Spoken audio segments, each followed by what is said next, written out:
to see.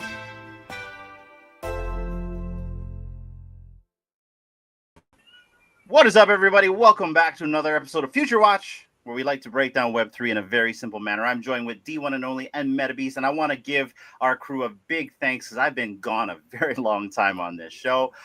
Life, it happens, and life was lifing for me, but super stoked that these guys were taking the reins while I've been gone. But today, guys, we do have an awesome guest in the studio. We have BigshotToyworks in the studio. We have Clem actually in the studio right now. We're going to bring him up in just a second, guys. But before we do that, let's give a little synopsis on what Big Shot Toys does. And basically, they're an award-winning creative agency focused on the design, development, and production of unique characters, illustrations, toys, and art objects. Their work can be seen in national print and TV advertising campaigns, toy stores, and art galleries all around. They specialize in the use of state-of-the-art digital tools, to imagine, visualize, and realize award-winning products based on some of the most iconic entertainment properties and brands. Yes, I'm reading this off a website. But guys, let's get the real guy into the studio after I say hi to my co-host. And if you hear any mowing, the dude outside decided to turn his lawnmower on. I'm going to shut the window. D, how are you? Well, I'm doing great. It's literally like 4 o'clock, and the guy decides to come and mow our neighbor's lawn. Which isn't really that bad. The grass hasn't really grown that much. Oh, he's milking that lawn, everybody. That he grass is. does It's a not weekly to be thing. mowed. So. But I can't say it's a weekly thing because we have it on Tuesdays and also on Friday show. Whenever we're on a live, that's when he gets his notification to go and mow this neighbor's yard. I swear. Anyways, I'm doing good. How are you, MetaBeast? What's going on? I am well. I'll try to be as quick as possible. Good to see you back here with us, Hanano. Had some great last few weeks though, with D and I. So, and looking forward to this, especially since I created my fake toy line. Yeah, sorry if we were a little bit late. You know how it goes here. We talk story in the back of the show. Sometimes we forget to turn on the live button. That's what was going on here, guys. So I apologize for that. But yeah, so we do have Big Shot in the studio, and guys, we did get to meet Clem last year at DCon 2024. I do actually have a Nownish toy right here, as well as my noggles are somewhere here. I was going to wear the noggles, but I have a hard time reading words on a screen with them on sometimes. So yeah, I couldn't wear them. I see that too. But I will definitely probably wear them at DCon. But yeah, we got to meet Clem at DCon 2024. It was super awesome to meet him. He was also at Kid Arcade's party. So looking forward to talking with him about his toy line, what they're doing, what's new. I'm assuming they also have a Kickstarter going on. And then also MetaBeast, maybe you can kind of like tell them what you do as well. I know you do a lot of your AI ads, and you're very creative. I'm the same here. And before we came on, guys, we were talking about storytelling, and I I can see D looking at me because I am a big storyteller, and that's one of the things that I love to do whenever I'm trying to describe what we're trying to do here in the media group or what we're trying to do on CT. Because I feel if you do not explain yourself in a proper way, people won't know what you're doing here. So, anyways, without further ado, why don't we get him in? Yes, let's bring him on up. All right, guys. The button's somewhere around here. I'm a bit rusty. Hold on, Clem. We're getting you.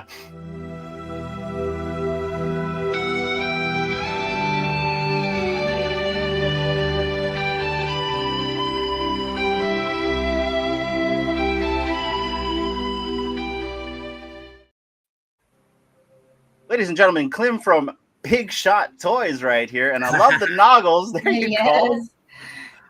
How you doing, man? Hey, how's it going? It's good to be here. What are you guys up to? Man. Oh, just talking story. I was talking story before we came on. You know how it goes. I know, man, right? We had such a good talk, and none of it was recorded. So that's always, I think, like the best ones, right? It was practice. It was practice. In Hawaii, we say hana ho. That means let's do it again. So, Clem, good to have you here. Thank you so much for joining us. We did get to meet you before at DCon, but a lot of our audience doesn't really know what you're about. So could you kind of give the audience a quick, description on what Big Shot Toys is all about.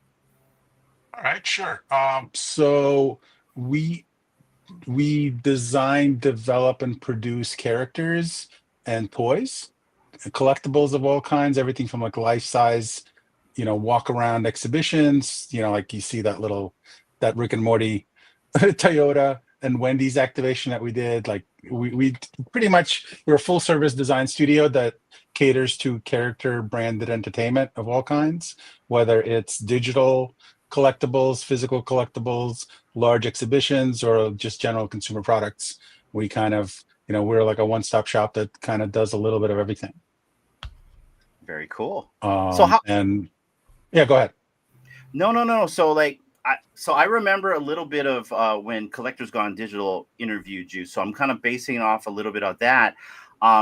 You're really well known. You know a lot of the artists in VV. We know you from VV. In fact, I pretty much own a good part of the collection right here in VV, and so that's how I know you from. Oh, nice. But and I love the Noggles.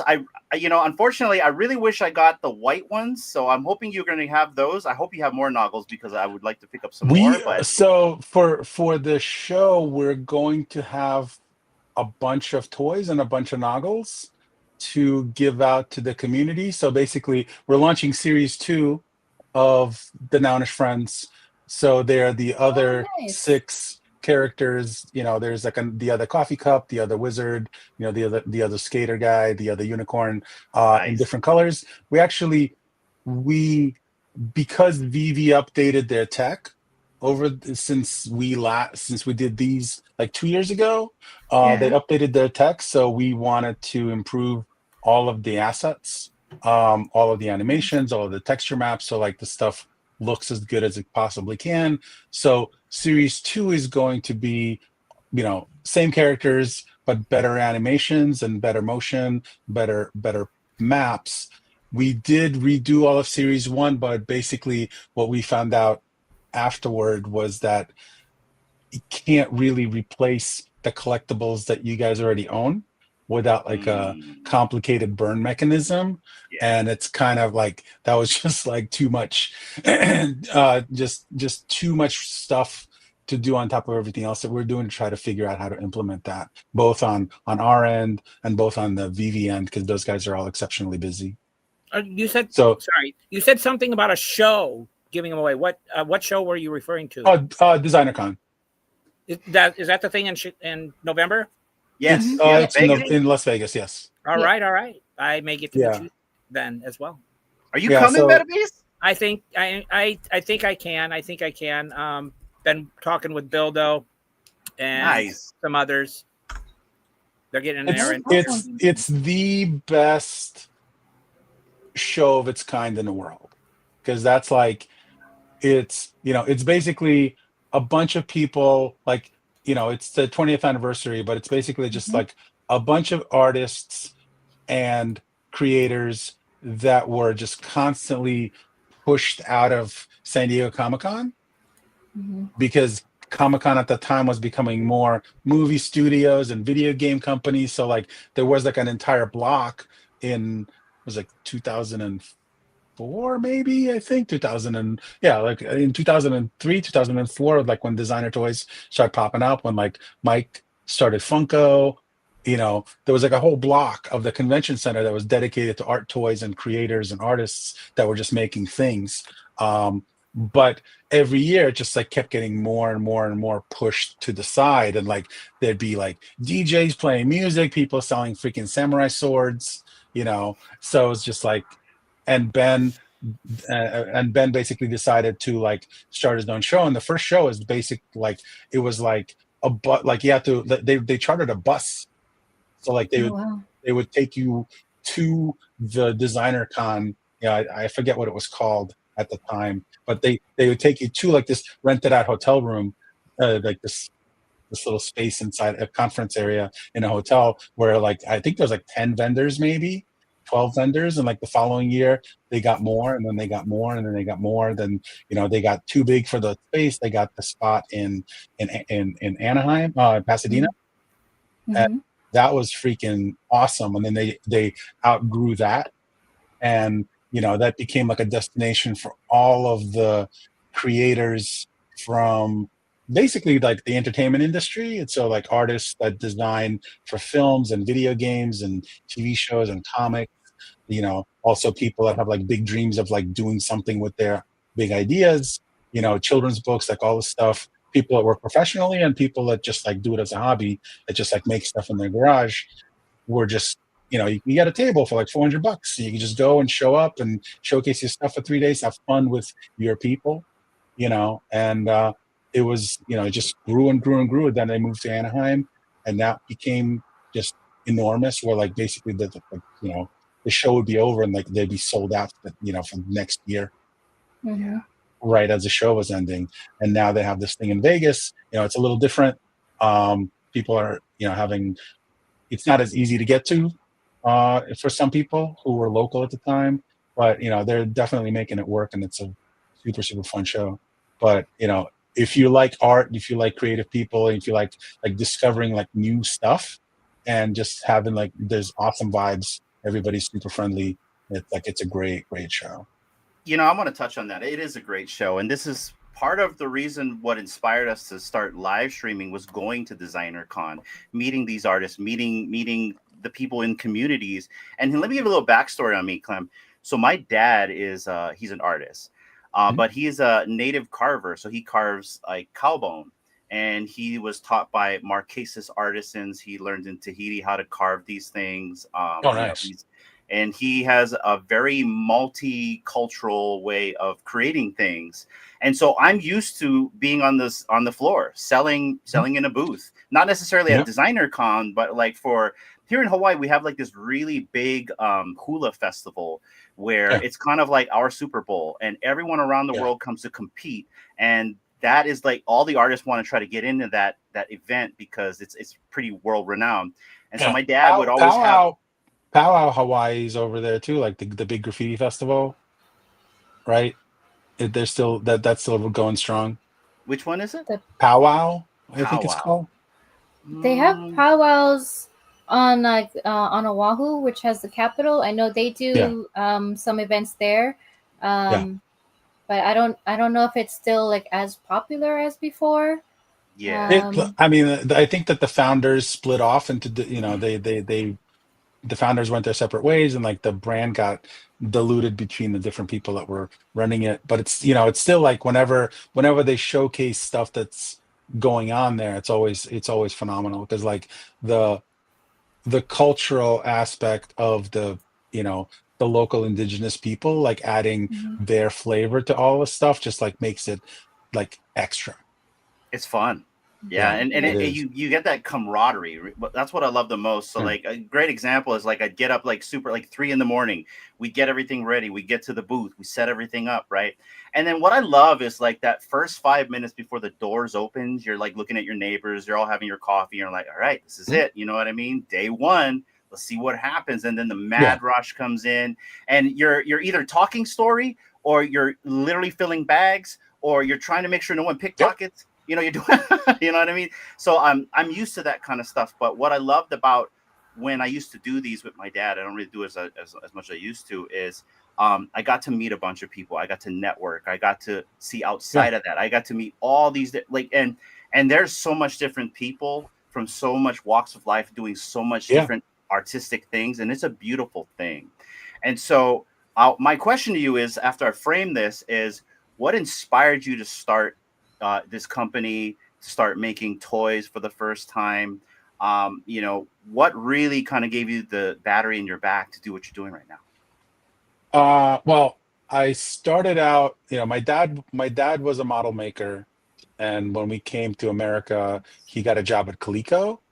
So that's a company that made like Cabbage Patch Kids. So we were living in the Bronx, and he was living in Connecticut, and he would just like drive to Connecticut on Sunday night, start work on Monday, and then like drive back on Friday to see us in New York over on the weekends. So he'd like live in a little apartment. But he was a model maker in Russia, where I'm originally from, and then he is from Kiev, which is a whole different story altogether. But he was a model maker in Kiev, And then when we moved here, his first job was working at Coleco as a model maker. So like seeing the stuff that he was making there, like the head-to-head games and like the Quiz Whiz and like all of like early handheld electronic devices and like the early Cabbage Patch Kids and like the early ColecoVision models and all that stuff, kind of like opened up my mind to like, oh, you know, you could make a living, like you could do art, and this is kind of like an art in a way. And then in New York, I went to the High School of Art and Design, which is like if you are familiar with like the TV show Fame back in the day when it was like the music and art school, like the art and design, High School of Art and Design was like the design school for that. We had like fashion design, industrial design, architecture, illustration, like all these different classes for like kids from all over New York City and tri-state area can go, who are like artistically minded and had creative tendencies, can go and just kind of learn and hone their skills in high school instead of just getting beaten up. so in art and design, I studied industrial design, and I kind of, you know, really liked product design, and I was like super into like, you know, the concept art books of like making a Star Wars, making Empire Strikes Back, and making a Blade Runner, and like seeing all of those, you know, alien movies and like all that stuff back then, like kind of like inspired me visually and kind of like drove my style, so to speak. And then when high school was over, I wasn't really like, I didn't really know what I wanted to do. And like, you know, I got into Pratt Institute, which is a design school in Brooklyn. And, you know, first year at Pratt, you like have foundation where you like take a little bit of everything. And I just, you know, I just continued with industrial design, which like I like making things. So I figured I'd, you know, and my dad was a model maker, so Pratt had a model shop. So like I at least had some sort of situation that I can kind of lean into and start from. But my design skills were a little bit too whimsical for the design department. It was like a lot of like freaking spaceships and flying cars and dragons and They weren't into monsters. that? No, dude, they're like, you know, they had a very rigid, at the time, they had a very rigid design program. They had the curriculum, and you kind of like, you had to, you know, you had to go through a certain process, and you had an assignment. And every year it was like the same freaking assignment. Like you had to design like a 3-stage multi-tool. And, you know, you just kind of were graded on your execution of that. And I was like, why can't it be like some sort of a crazy organic weapon thing? They didn't You know, like the so good Think stuff. outside the box. Yeah. no, you know, my Stay within the lines, right? well, it was, yeah, but you know, like and it was also like, you know, they taught you a lot of technical stuff, so you learn how to do drafting and understand engineering and understand mechanics and understand how you know, like how things are actually made. And for me, I was more interested in the what would these things look like, because I just kind of figured that eventually the stuff would get figured out how it's made anyway. Like, you know, I wouldn't be by myself like making this car, right? I wouldn't be working for like General Motors on my own, just designing the next freaking Jeep or Ford, right? It's like a whole team of people and everybody gets their thing. And I was really good at the imaginative, creative, weird concepts. Like I won a bunch of awards, and like I figured, you know, I just do some inventing. And that's kind of where my path to creating toys started. When I got out of Pratt, like one of the first jobs that I got was working for this guy named Harvey Rosenberg. And Harvey was an inventor, like really eclectic dude who made his money designing tube amps for like custom tube amps and custom speakers, and like doing all this, like he was like riding around the country in his Harley Davidson with his young girlfriend, and like, you know, doing documentaries and just Marvel, like, man. you know, having fun. Yeah, like I mean, he was all about like, you know, he was like a very interesting character, but he was an inventor. And one of the things that he had multiple patents. One of the things that he invented as a toy was the Gay Bob doll. in the 70s. Right.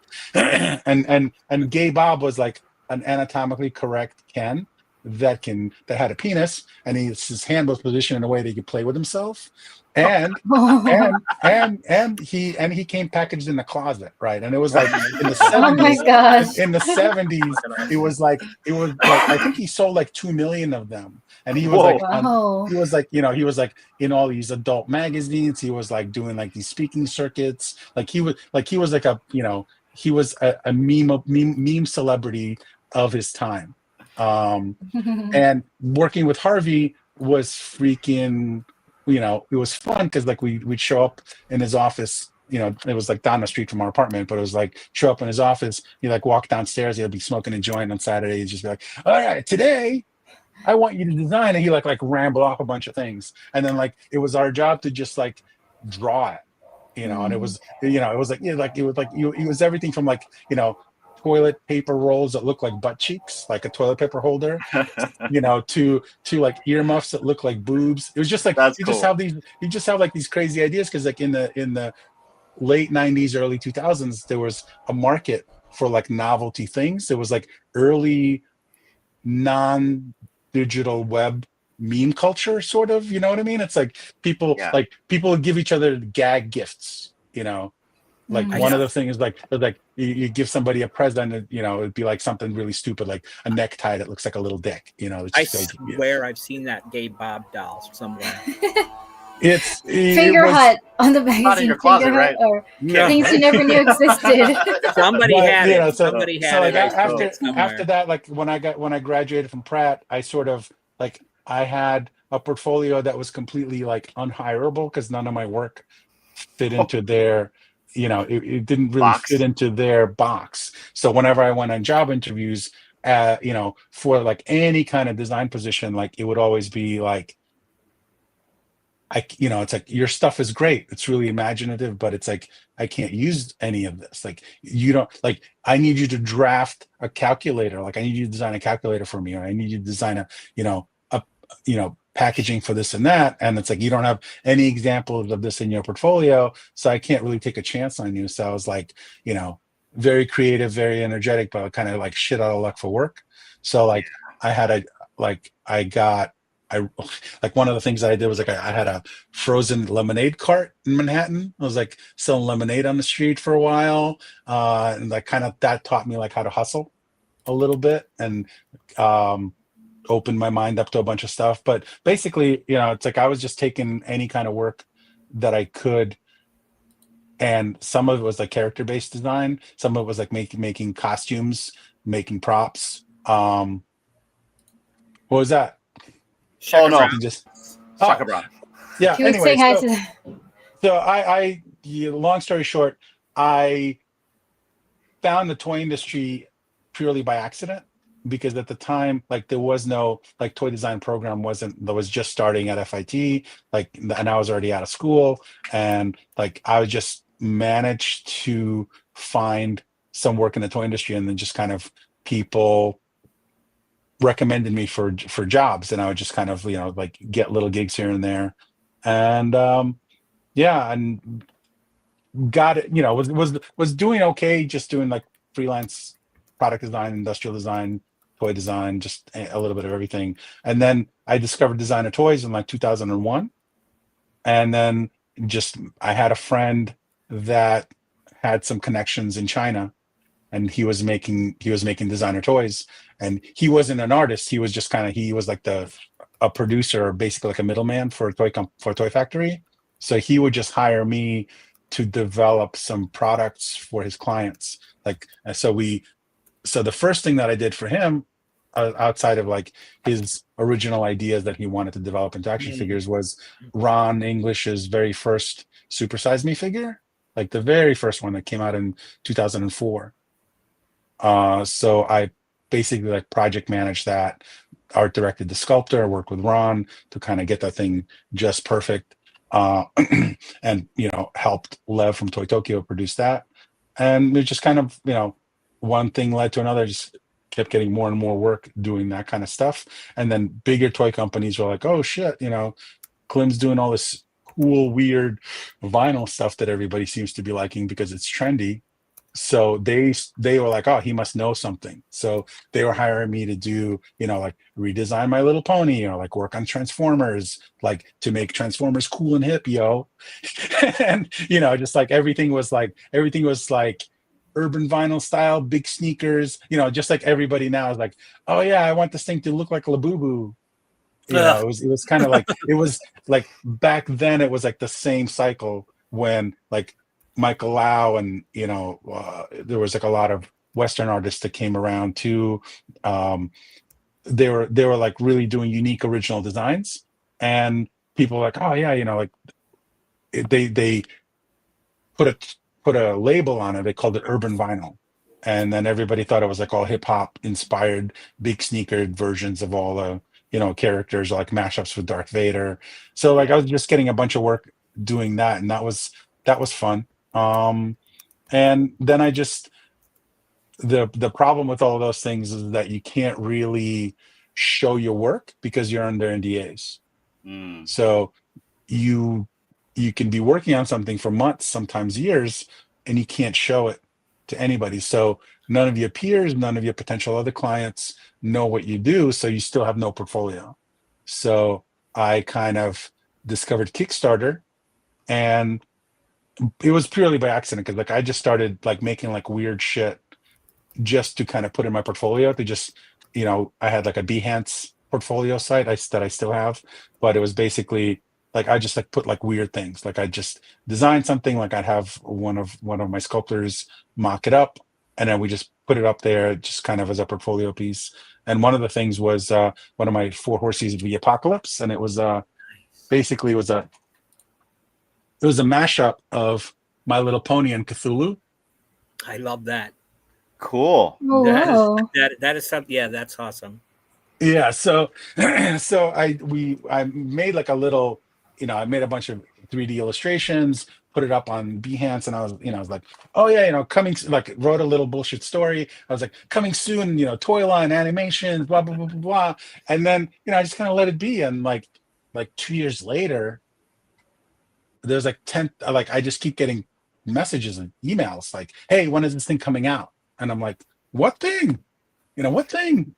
And I checked, and I had like 10,000 visitors to my website. Wow. Because somebody at Laughing Squid shared the images online, and people like wanted it. I was like, well, let's just see if we could do a Kickstarter. So we did a Kickstarter. It was like super fun. Like we made a commercial. I work with my buddy Jason Bischoff, who's right now he's like the head of licensing at Funko.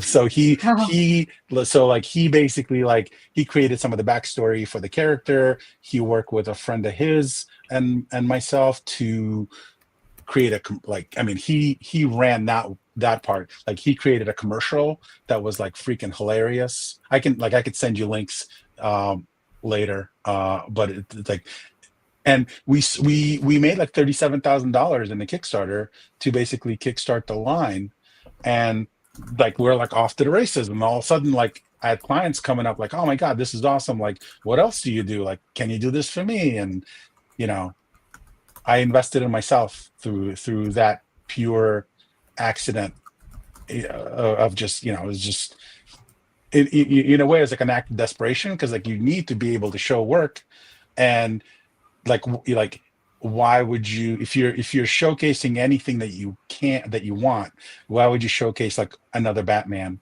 or another Transformer? Because nobody's going to resonate with that. People are just going to be like, great, another Batman, which is like in most of the commercial stuff that we do, like I don't even put it on the web. I don't even put it online. Like I rarely talk about some of the older stuff that we were doing. But yeah, so we produced Maddie, and then when I was designing the packaging, I was like, oh, what if people are like, oh, what's next? What else? Who else is in this series? Like, do you have any other characters? I was like, well, shit, let me come up with something. So I came up with a storyline that Maddie is like a babysitter for the 4 horses of the apocalypse, which is basically like My Little Pony versions of the kids of the Four Horsemen's horses, Hmm.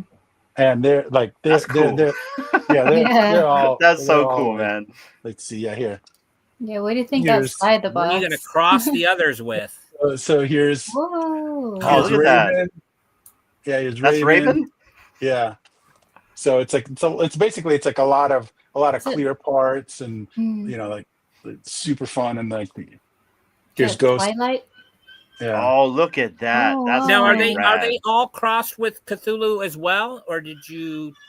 No, I mean the one like this one is just dead. Like this one's just dead. This one's a zombie. Like we have one that's like Yeah. all made out of flames. We have one that's like all armored.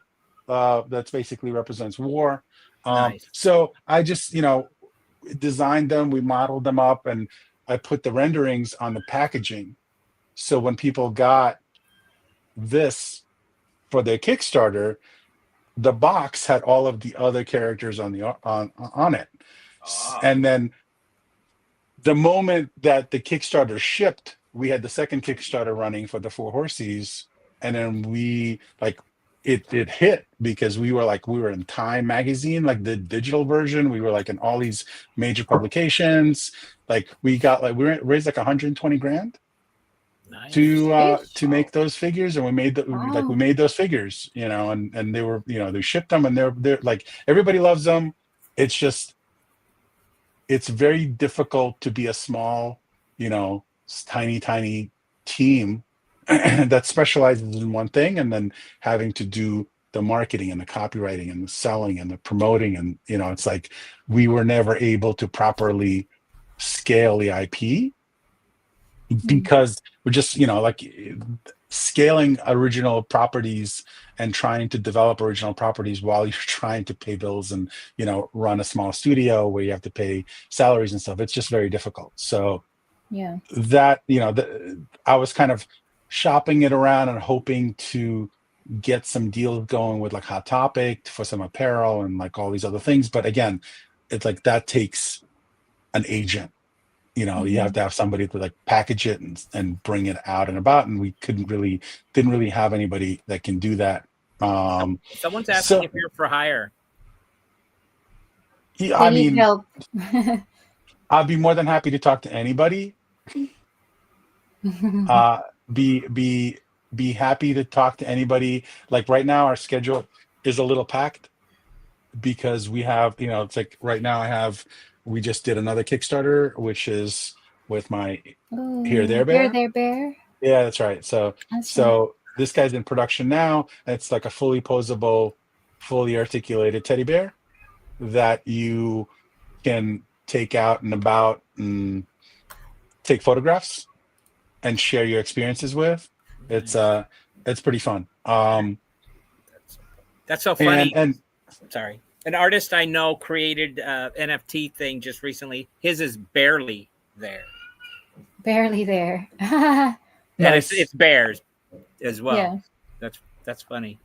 they're like, if you look at like different bear puns and different bear ideas, there's tons of stuff. There's unbearably bears. There's the back in 2004, like one of the first projects that I ever designed in the vinyl toy space were called Swear Bears, and they were vinyl teddy bears that all just like giving the finger, and It was like anti-Care Bear.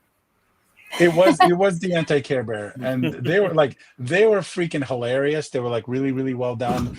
It's just that when I think something is funny, because it's like basically like fart jokes. It's like most people are like, yeah, whatever, not it's not for me. So they were like some of the most well executed vinyl collectibles at the time that nobody bought. It's like here's one, here's the Skeleteddy. Oh, well, that's cool. Yeah, so Is it glow in the dark? Yeah, he glows in the dark. Oh, wow, that is cool. So he's like, perfect hey man, for Halloween. Yeah. That's right. Dang, that's way cool. With the Yeah, finger.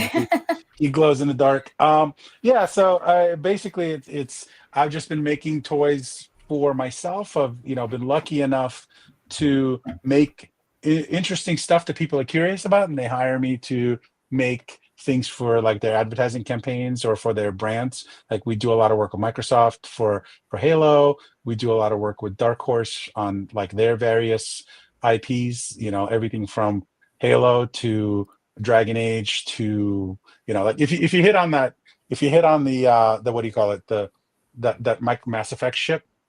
Oh, the Mass Effect ship. Yeah, or the Iron Giant. Like, if you click on that, you see like the whole. Yeah, just click on that.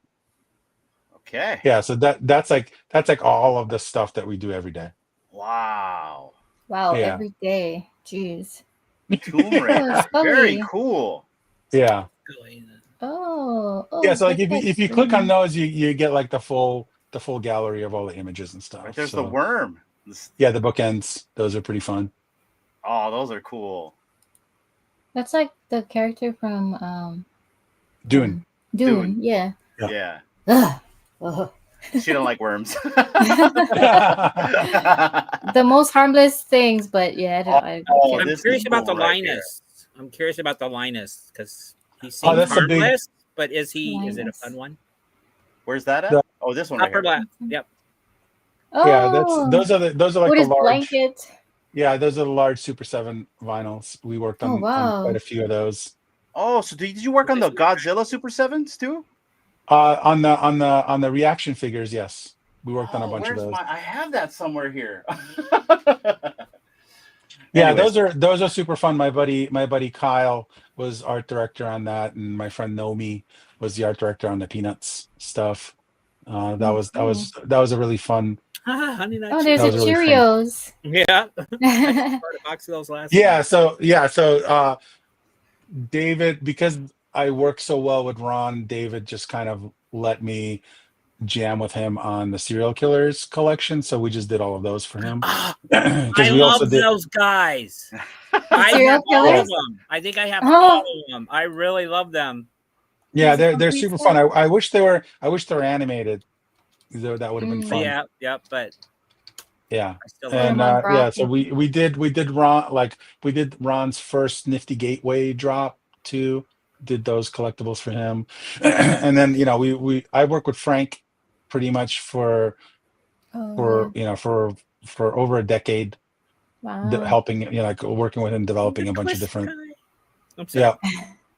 Yeah, I think that's what sold me on him because I loved Quisp cereal growing up, and it was not one of the more popular cereals. no, No, I this was is also really a cool. Blueberry fan, the least popular of the three monsters. Blueberry. And then the smacking, was it smacking something with the frog too? yes, But yep. yeah, but yeah, this Yeah, brings back. Those Go are ahead. those are funny. Those are funny, but it's like Ron's style. Like it's cute, but it's also kind of disturbing. So Yeah. it's sort of like I always thought that each one of these collections should have like their own little environment. Like what they're doing right now with all the Punisher, the car scene, and like all those little scenes, like they did with the Oh, yeah. Godzilla, where they have like the whole building set. Honey Yeah. smacks. That's Oh, it. the dioramas. Yeah. Yeah. Chocolate. Oh, No, I very appreciate cool. you telling the audience your whole backstory, Clem. The reason why we kind of wanted you to go through that exercise is we really feel here whenever someone comes on, if they kind of talk about themselves, tell a story per se, it gives the audience a better understanding of who you are, why you do what you do, and what really gave you the passion to start Big Toys right here. I mean, I think this is just phenomenal. I'm going to pass it on to my co-hosts and see if they got any questions for you. D. Well, I know you do like a lot of travel, just because when I was, messaging you back and forth and stuff. So I kind of want to know, like, when you travel, like especially to like Japan, you got to see like the mold, like in real life, the mold of the one of the characters and stuff. Mhm. Like how, like that whole process, like how it feels to like actually see your work like actually turn into something physical. You can like touch it, feel it, just like be proud of that moment. And also if you have like any cool like stories like traveling to Japan, because I've never been there.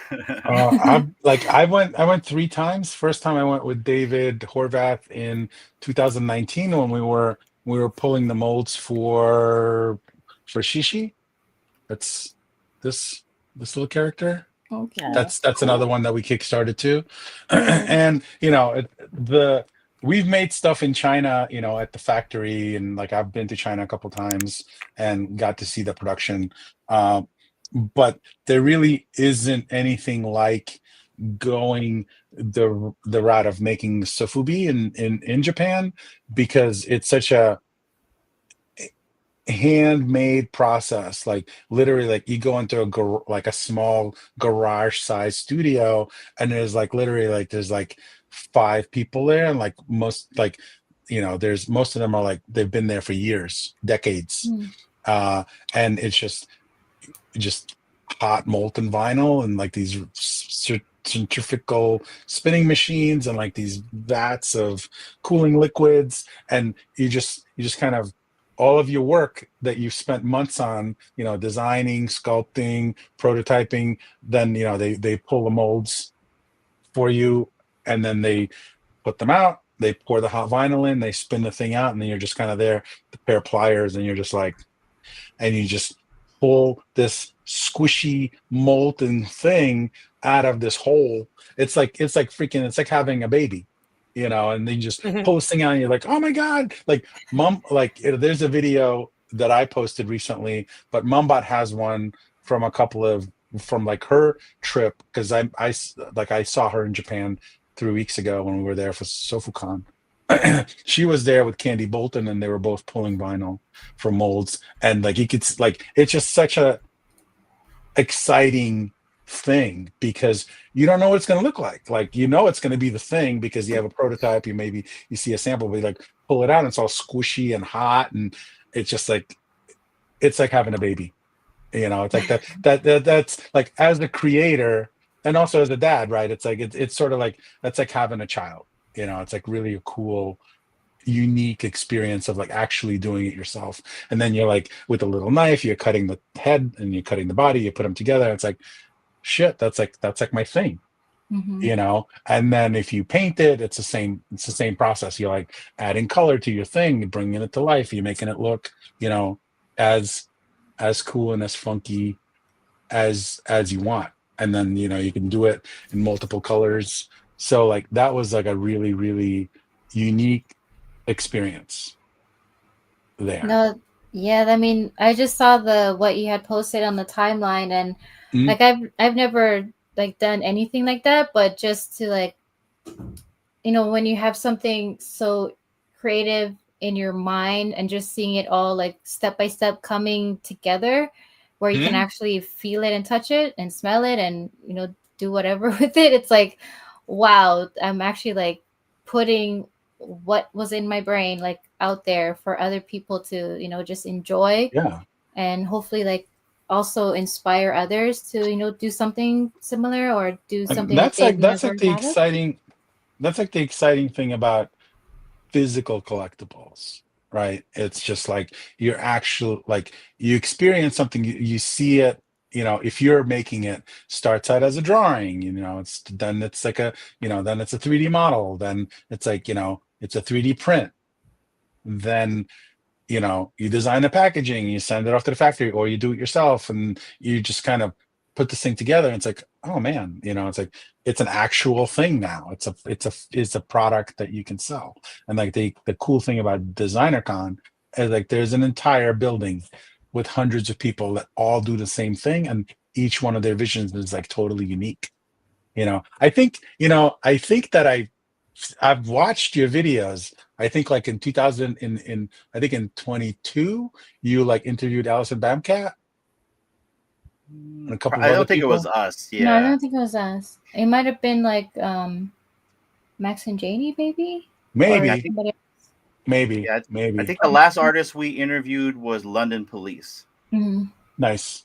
Yeah. Yeah, he should be there at the show too this year again. Awesome. Looking forward to that. Yeah, I'm like, I didn't like, I had like a pretty crazy year this year, because last year at this time I was homeless because of the hurricane. Like our house got flooded. Yeah.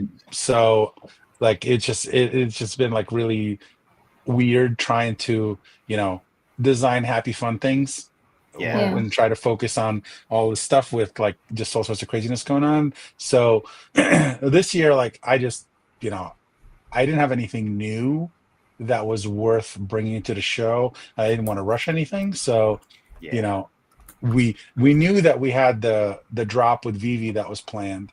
So that's, I'm kind of right now I'm focusing on that. That should be super fun. We're working with their marketing team to kind of get the word out, get everybody amped about the new animations and the new designs. And then also at the show, it's like basically like if you own two of the series two collectibles, you can just claim a free toy. It's because you know the minifigures actually, like their retail is about the same as two digital collectibles for the figure. But I figured, it's like I'm here to try to build like a long-term vision for what I want to do within Vivi, and not just kind of focus on like the initial sale of like $20, Mm. because that's actually like going back to how I met David was 2018. We had a booth in Anaheim, and we were super busy because I was selling shishis. I was there with David Horvat's Unidol that we designed, that we also kickstarted, and I was just busy. And there was just people buying stuff left and right. And he came by and he introduced himself, and he was telling me about digital collectibles. And at the time, there was like six other companies that were like, "Oh yeah, we're gonna make digital collectibles," and like I'm excited about it because I understand the possibilities of what it could be, but you can't really. Nobody was able to show me a proof of concept that made any sense. A lot of it was just a 3D model floating in space. And it's like, what are you going to do with it? There was no place to put it, no place to collect it. There was no theory behind how it's going to be distributed. It's just like, oh yeah, you just have it on your phone. And like there was no, like I wanted to experience it in the AR. I wanted to experience it, in some form of a collectible structure. And wasn't really envisioning the showroom the way that it was back then. I was more envisioning like, in 5 years when everybody got wearables, or some sort of a projection system on your table where you can just be like, here are my collectibles. And you can, and so David, I talked to him for a while, but like people just kept coming by, like buying my $20 minifigures. And like, I couldn't talk to him. I was like, and he's like, he stood there for like, he was 20 minutes, and he said he'll come back, and he came back, and I was even busier because we had like a signing going on. And so he just gave me his card, and like, he peaced out. And then, we just met up eventually. But like the idea of digital collectibles, like I always see it as a really interesting opportunity to like have a retail space inside of a metaverse. Like, the thing that I want to do is like, I want to claim a piece of digital land and open up a toy store and be fucking Santa Claus. It's like 24/7. Like I want somebody to be able to come in and experience something in the shop that's new every single month. So, because I have such a great relationship with so many artists, and, people trust me enough to kind of deliver, like the idea was like, I want to be able to open up of like a virtual gallery space where people can come and hang out. I was like really super excited about Artifact Studios, when they did those showrooms. I actually bought a bunch of their, a bunch of their galleries, and like I spent hours setting them up with like artwork and 3D models, and like it would just crash out because like all my models were like too heavy to be inside their gallery spaces. So like you couldn't really see it unless you had like you were on a desktop, you couldn't see it on your phone. And so it was a disaster, but I kept fucking around with it. And like I got it to a point where it was awesome. Like you go in and there's like things spinning around. There's like they were connected to my shop, so you can actually buy it now and there. But then there was like a hack, and somebody drained my collectibles out of my wallet. shit. Oh man. Like I That's didn't have any nuts. money. They just stole my freaking. They stole Stuff. my mecha bots, and they stole my Uniforce, and they stole my showrooms. I was just like, Oh man. yeah. So like, but I like my thinking is like very excited about the Viviverse. Like all the demos that I've seen are pretty amazing. Like I am hoping to get something built inside the space where I could have like a dedicated gallery retail space that's connected to like a Shopify store that you can go in, you could pick up a t-shirt and you could wear it in the Viviverse, and then at the same time you could also order it online. You could get it in real life. Digital. Same thing with toys. Like right now, like all of our minifigures that are in the collection are represented in the Nounish Friends collection on Vivi. So just kind of trying to figure out how to make those things playful, make them fun, make them, shareable. Because that's the other thing. It's like there needs to be like more interactions between like the users and the products. Because I still think like a lot of it's like it's a little complicated. Because most people that see this stuff and they think it's cool, they're not on Vivi. Like they don't even like, and they don't understand anything about Web3. They just want to be able to like point their phone at something and have like the collectibles pop up. The cool thing about the Vivi collectibles, like you have ownership of it, so it's yours. And there's a limited number of them. It's the official thing and it's yours. But at the same time, it's like, we have the Noggles as a Snapchat filter that's been used like over almost 1 million times by people that are just always having fun, posting pictures of them like wearing the big glasses and they're all animated and they're just, having a good time. But, it's like they don't own that thing. It's just like they don't own it. It's just a filter. But on the collectible side of things, it's like you actually have like actual ownership of it. So that's pretty cool. We have two more Noggles coming Ooh, what in color? the next collect. I don't think I can say, but there's also okay. like a surprise. There's also like a really hilarious surprise that's coming that Nice. I'm not gonna share publicly until Vivi's ready to talk about it. But it's like stupid funny. It's hilarious. like I kind of like I overthink this. I kind of overthink this stuff. Like I want to be able to do more, but they're just like, yeah, no, because like we have like 8 different animation cycles, like different dances, jumping around, like face, like different eye expressions, like all the stuff that's been done. It's just like they can't load all of that stuff into Vivi. So it's like we're still kind of limited by the technology. Phase 1 still, right? Yeah. But that's fine. It's like as long as we're here when phase 2 happens, or phase 3 or phase 10, it's it's like we're here and we're building for it, and we're sort of ready for it. I kind of want to come back to this, touch back to these phases, because I have a really good example of what we're trying to do here, specifically from this notion. But I want MetaBeast to have a chance to ask you some questions. Go ahead, MetaBeast. Go for it. Well, I'll ask on kind of on Ronnie's behalf, because I am curious as well. Okay, so you have the idea, you the model or a design and whatnot, and you put it up on Kickstarter. Once you have the money, how did you go about getting the stuff made, actually?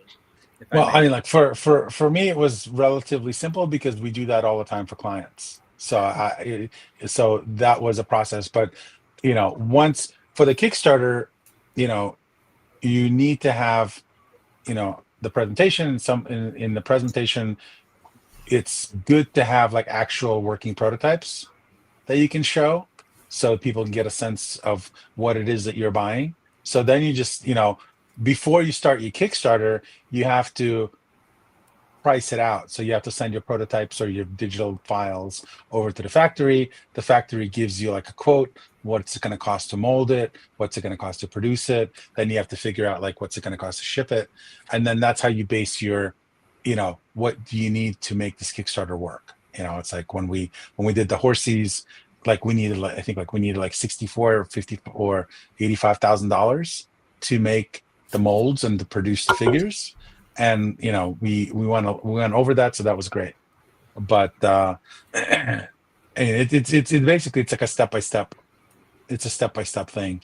The hardest part of any of that, if you've obviously if you've never made it before, making the things and getting them shipped to your warehouse or to your garage or whatever, is the post Kickstarter marketing, because you're going to have more things than you sold.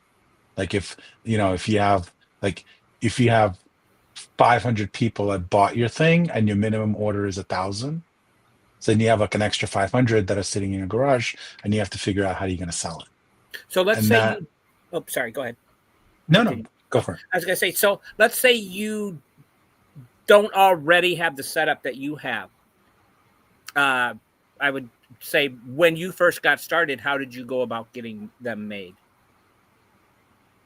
It's the same process. You get a prototype, you get the design, you get the prototype, you contact the factory in China, either on your own or through somebody like me, to basically get you all of the necessary pricing and kind of hold your hand through the process.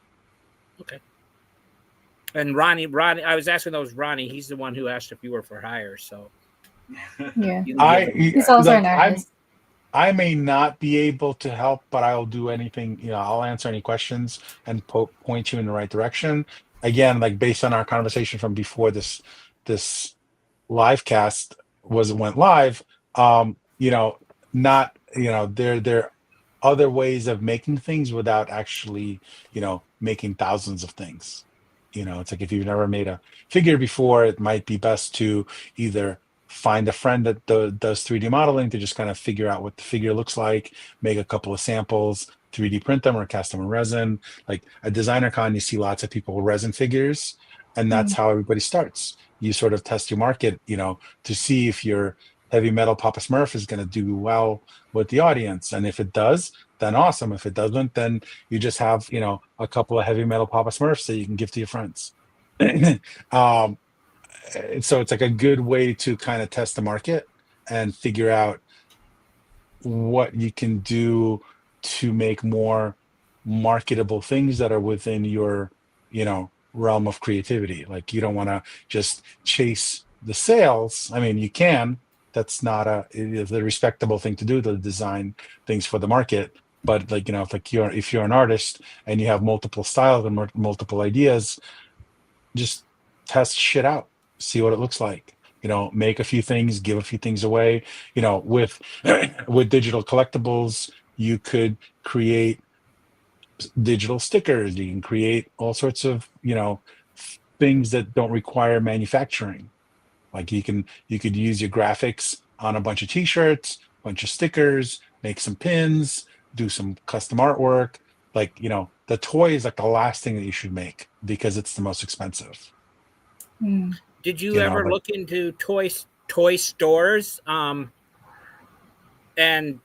kind of what is your take on the Toys R Us disappearing? I mean, that's like that's a whole different thing with scale. Like we sell our products primarily at like comic shops, collectible toy shops, places like Toy Tokyo and Tenacious Toys online, or like Woot Bear in San Francisco. Like we sell them through small designer toy shops.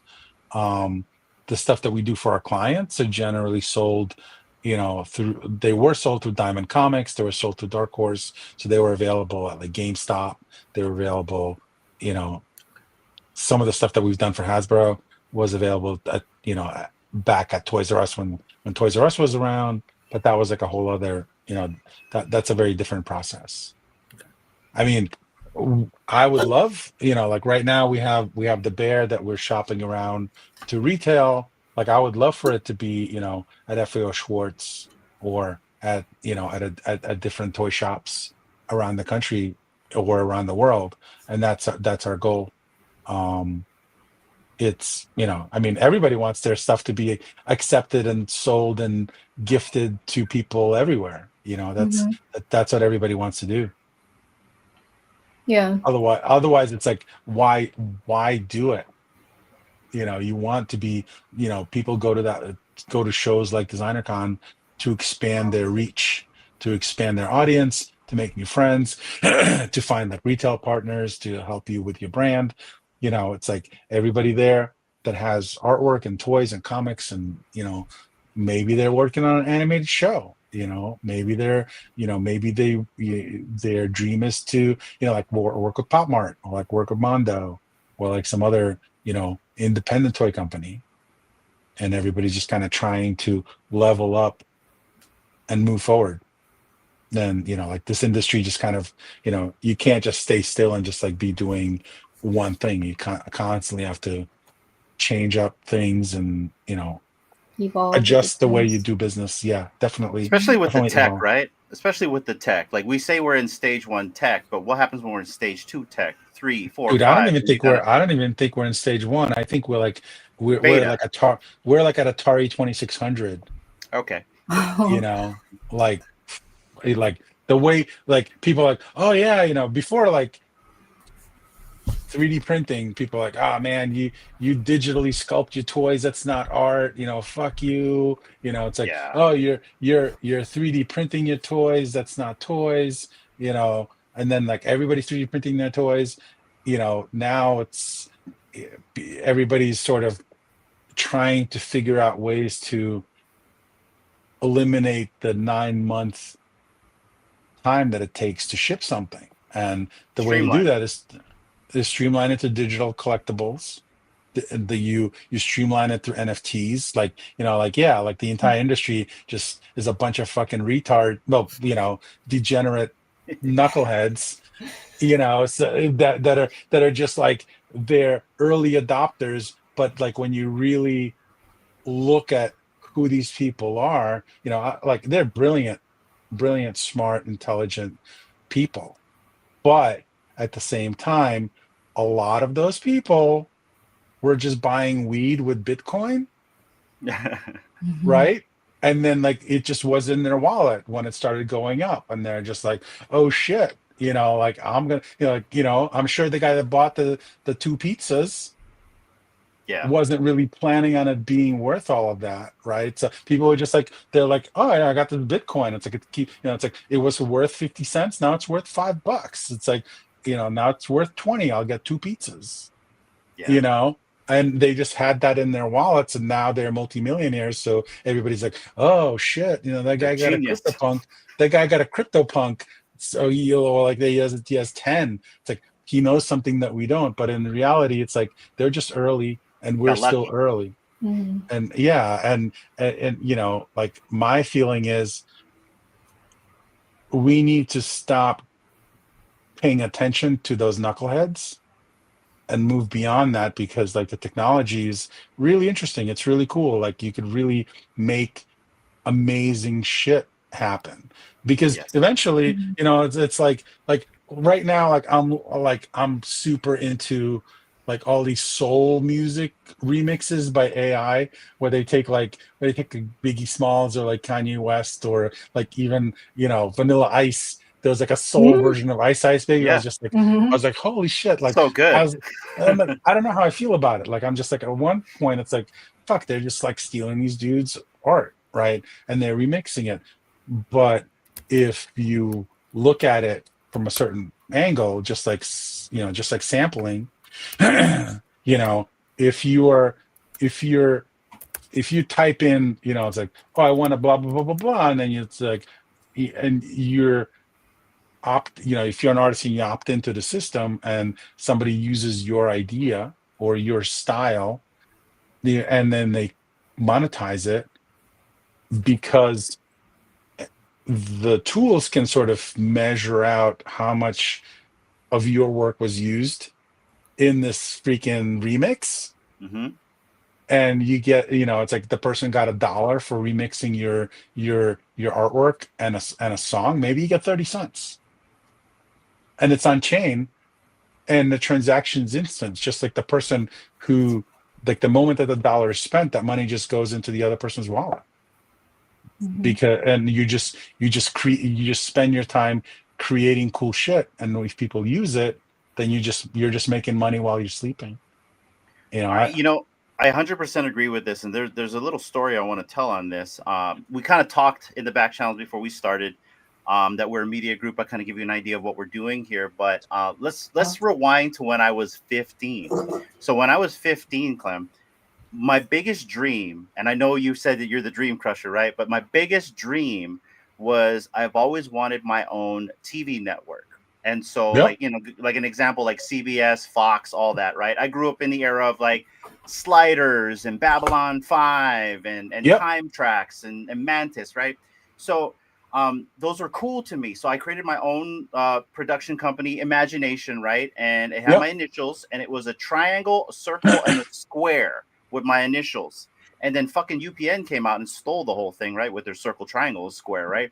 But I've always written ideas of what I wanted to do. I've been a storyteller. I've written stories. I've got like all these stories from when I was a kid, watching all these genres and coming up with my own characters. And here's what I'm trying to get at. Everything that I do here, because of the tech, like AI and all these things, I'm able now to turn my imaginations and my creations to an actual real thing, like a construct, right? From pen to paper to actual production. And it's been really satisfying for me, because these are things that I've always wanted to do. Stories, right? Like I've created my stories, and you can ask D and anyone here. I don't ever use anyone's IP. We make things up on our own. So like any character that you see here, it's all from my brain. Anything that you see, any production came from the brain, right? Or whatever else. We try to do everything original here, but with the tech, right? And so what I love about what's going on here is all these ideas, storyboards, revisions, scripts can all be implemented, can all be like real. And I'm going to show you something to kind of give you an idea. When I was a kid, I created this character called Forever Man. And it was a character that was based off of the Mantis, who was one of the very first black TV American heroes of the time, as well as Time Tracks. And it's about a character who travels in time. He saw the apocalypse and he came back to warn people what was going on, but as a superhero. And there's a big backstory of that. So I am now able to create this and make this a TV show. And this is a TV show that we're going to be airing next year on this channel. And it's my first time doing it, first time with anime, writing up the scripts. I'm almost done with episode 1. I've already created other stuff. Like we have The Rider, which is an alien invasion, Lost Ties, which is kind of like a submarine adventure. These are all things that we've already made already. They're already on the channel. People are watching them. We're getting good traction on that. And these are things that I like to do. They're fun. But the whole thing is, like, you can really be a creative now. Do what you want to do. Really start something. Start small, like you said. Like anybody can get a generator for free and start creating shit. Just start creating shit. And then once you start creating shit, you start learning. Then you start getting better at it. And then you do more. Then you get exposure. 100%. People see what you're doing. And so that's kind of what we're doing here, Clem. I'm going to show it to you right before the show ends, because I know MetaBeast is another creative like me. He's got his audiograms, and I want him to show you the thing that we talked about as well. So MetaBeast, if you have that ready, could you cue that up for Clem? You're muted, my friend. Yeah, muted. Infamously muted as always. Sure. I got it. But I actually posted on the X Space images of the some of the Isle of Misfit 3 toys that I did. Let me pull that up for you. I really wish I had the Crypto Kids one, because that one is just crazy. But like Hinano, I've been able to really make some fun stuff, at least as far as I'm concerned. And it's, I don't know. Anyway, this is that's all you can hope on. That's all you can hope for, is like make stuff for you. Oh yeah, that's awesome. Those, and then this one I actually made an ad to go with my Trickle Down Elmo. And it's not a video, it's just audio. From the makers of Broken Promises and Ballooning Wealth Gaps, it's Trickle Down Elmo, the plush pal that shows up every time your wages stagnate. Watch as Elmo hoards wealth at the top, and some of it might trickle down, eventually. Maybe, if shareholders approve. And just like the real thing, this little guy comes loaded with features designed to disappoint. Squirts spare change once every election cycle. Glitches and resets every time a stimulus bill passes. Includes a detachable golden parachute, because failure should never hurt the people who caused it. I love how he doesn't just sprinkle pennies. He teaches lessons. Like how billionaires get richer while I debate between paying the electric bill or buying groceries. It's educational and depressing. My kid asked why Elmo never shares more than a dime. I told him it's a feature, not a flaw. Now he's learning about economics before kindergarten. Mostly the part where nothing trickles down. Warning, actual economic growth not included. Side effects may include wage stagnation, union busting, and existential dread. That's funny. Results may vary depending on lobbying budget. Trickle down Elmo, because who doesn't love waiting for scraps? You should, I think you should really, like, you should make it like a version for kids. So you're basically like teaching kids economics instead of all of the Web3 stuff where you're like, oh, you want your cookies? You get a cookie and I get a cookie. One for you, two for me. For me. Two for you, two for me. So, that's funny. Great. That was good, Metabeast. Thank you. Yeah, that's Thank funny. you. But that's the thing, right? Like, and a lot of people, they're like, oh, you're using the AI stuff, or oh, that's AI slop, and to each his own, right? But like for creatives like me and Metabeast, we're really taking the digital side and we're really trying to use it as our own paintbrush and canvas to try to make things. And I don't think I've ever been able to do the things I've been able to do until we've had the tools to do it. So I'm going to show you Forever Man, and then not Whatever Man. No, not Whatever Man, but that is a good one. That is a good one. Like, like Reverse Flash. I'm gonna keep that in my head. Whatever Man. Whatever. Anyways, Man. Here you go. The secret.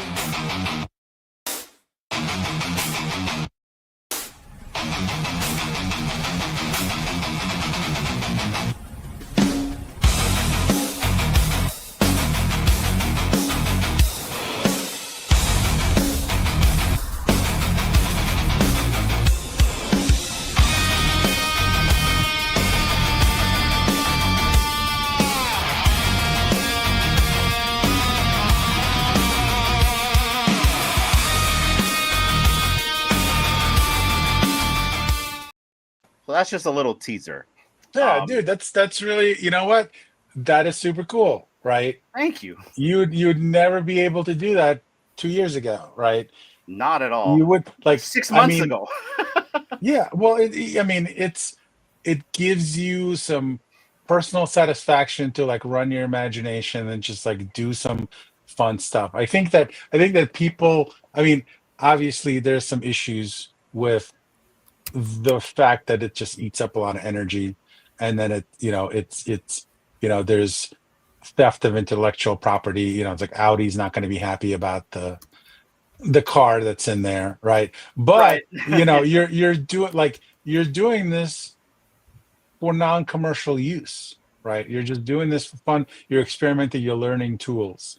When you're ready to level up and try to make money off of your storytelling and the network that you're building, then either Audi's going to take a percentage of every view that you get for that video, or you're going to change that car to like it's going to be called a Howdy and not an Audi. So it's just going to be called something else. I'm a fan of the Audi Quattro, specifically the 1987 Audi Quattro. So in reality, the only thing I really need to do is get the rings off, and it's gone. Yeah. But that was kind of like a demo, right? A lot of what we're doing here, we're not going to use necessarily Audi, right? As long as you're not using it for commercial purposes, as long as it's like clearly for fun. Like once you Yeah. start monetizing it, it becomes an issue. Like not just the logo, you would have to change the car to be a little bit more unique. Of course. Because that's just, I'm speaking from experience because that's what legal does and all of the advertising agencies that we work with. They're like, they like, we literally, like when we did the Flow insurance campaign for Progressive, we had 14 different vehicles that we had to do, and they all had to be unique, and like it had to be like a pickup truck, but it couldn't look like any pickup truck that was on the market. Like you couldn't tell it was a Ford, you couldn't tell it was a Toyota. It had to be like a generic, no markings, unique shape. Same thing with the van, same thing with the mobile home, same thing with the truck. So that's just like legal stuff that's going to have to also be taught to people as this industry grows. But it like you're having fun, right? You're being creative because the tools are out there. Because like it's like, there's problems with this technology, but like people should be playing around with it. They should learn it. They should understand it, because then that's how you make cool stuff using it. And that, like, if you're a thoughtful creator, that you shouldn't be stealing other people's work. It's fun. Like I never think about like, oh, I'm just going to use ChatGPT for it. But then it's like, I'm working on a concept, like primarily like all my stuff is like in my sketchbooks. It's like I just draw, but then I can scan this, I could scan the sketch, bring it into Photoshop, clean it up a little bit. Then I can throw it into like a program like Viscom, which is like a drawing program that generates AI imagery. It's like an AI assisted drawing program, or even Photoshop. And you could just like run different iterations of this thing. You can render in different colors. You can just like do, a week's worth of work in a day to just explore. Right. And, even now it's like I have, like, we just starting this new client project where we're designing like a mascot for like a major festival. And like I did some sketches, and then, I'm happy with the direction I'm going into. Then I just like dropped it into Viscom, and I just like did a couple of drawings. I modified them. Then like I just ran some, modifications and variations. Now I have, 14 different designs. It would have taken me like a week to do. Does it look like my drawings? Not really, but it looks like my designs. I'm not asking it to like, because like people are just using it left and right in the industry, right? It's like we get, at least twice a month we get emails about people like, oh, hey, we want to develop our IP into a toy line. And then you see it and it's like, dude, it's not an IP. It's like you just typed a bunch of words into ChatGPT and it gave you a picture that you like. It's like you don't own any of that. Like ChatGPT owns that image. Like it's not yours. It's so much so that the moment that you put your idea into ChatGPT, unless you're like in a private network, your prompt goes out into the space. So somebody else can be like, oh, hey, I want to design, Labubu, blah, blah, blah, My Little Pony, Transformer mix up. And then they'll get a very similar image to what you got. So it's none of that stuff is ownable. So like all these companies that are like using ChatGPT to create characters, at a certain point, some lawyer is going to need some money to pay for law school, and they're going to start going after these cases where people, it's like, look at these NFT projects that made millions of dollars. Like some of them look like the fucking Simpsons. Yep. Some of them look like Bart Simpson or Homer Simpson. Some of them look like, licensed IP that were just like ripped off, and just, look at what happened with Ryder Rips and Bored Apes. Or what is recently the Stormtrooper videos. Everyone's just doing a Stormtrooper video. I've seen that like all over the timeline. So, but I think that's It just is. kind of what it is right now. Everybody's Yeah. just kind of like putting everything out now with is it the Sora app where everyone on their phone now can put stuff up. Some of the stuff looks great, some of it's not.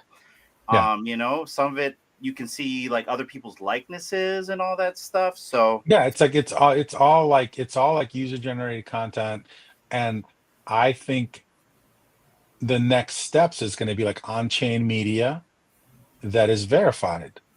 The only like you can That's the only way that you can know that something is from a reliable source is if it's on chain and then can be verified. Otherwise, it could just be anything. Like I don't even know what the fuck I'm looking at on the internet at any point. Like like even like YouTube videos. I'm like if I'm watching like a news clip, like all of a sudden it's just like you hear like the only way I know that it's fake is like the audio commentaries, like the usual, you know, canned AI generated voiceover. But it's it's going to create an entire generation of mentally ill people who can't connect to reality.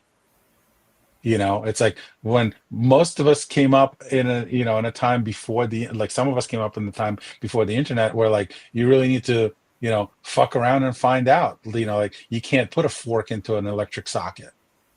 right. You know, it's like Why that not? was It was the paperclip in the electrical, you know. there's a paper. But you know, it's like you just, you know, not to do stupid things, and then like later on there was YouTube, so you can watch people do stupid shit to know not to do it. Next, you'll Well, tell we me had don't lick a Jackass before battery. YouTube, right? So Yeah. Next, Yeah. you'll tell me don't lick a battery. oh, I Yeah, like the I battery. mean that's still a thing. That's how do you know that those 9 volts are still working? You know, Lick it. Right? Is it really That's- 9 volts? I don't know. Lick it. it might be 4 at this point. No, I 1,000 agree with everything you just said right here, and I think at the end there will have to be some type of regulation when that comes. Who knows? And what form Yeah. it is, where it's a verifiable thing on chain or not, that still has to be perceived. But I agree with you in terms of other than, you know, using some of this stuff right now, if you're like literally commercializing these things and there is IP related to it, or you're not following the terms of service of use of that generator, then you're pretty much screwed. So, and then one thing that I'm proud that we're doing here at the media group is people don't realize we actually have an attorney on hand.